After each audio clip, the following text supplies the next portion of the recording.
శివుణ్ణి పొందటం కోసం పార్వతీదేవి చాలా కష్టాలను అనుభవించింది. చాలా అవతారాలను ఎత్తింది. తన అవతారాల్లో ఒకటైన సతీదేవి అవతారంలో శివుని కోసం తన తండ్రితోటే యుద్ధానికి దిగింది సతీదేవి. తన తండ్రి పేరు దక్షుడు. తను విష్ణు భక్తుడు. తనకు ఊహ తెలిసినప్పటి నుంచి శివనామస్మరణ చేస్తూ సతీదేవి శివనామస్మరణలో మునిగి తేలేది.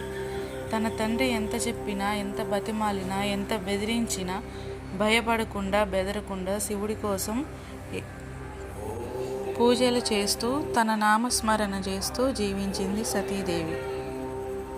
ఒకరోజు తన స్నేహితురాలు చెప్పిన మాట విన్న సతీదేవి ఏదో కొండ మీద మహాశివుడు నివాసం ఉంటాడని తెలుసుకుంది. తన కోసం అర్ధరాత్రి లేచి మహాశివుడి కోసం ఆ కొండ కోణల్లోకి వెళ్ళింది సతీదేవి. అక్కడికి వెళ్ళిన సతీదేవికి ఒక పెద్ద యుద్ధమే జరిగినంత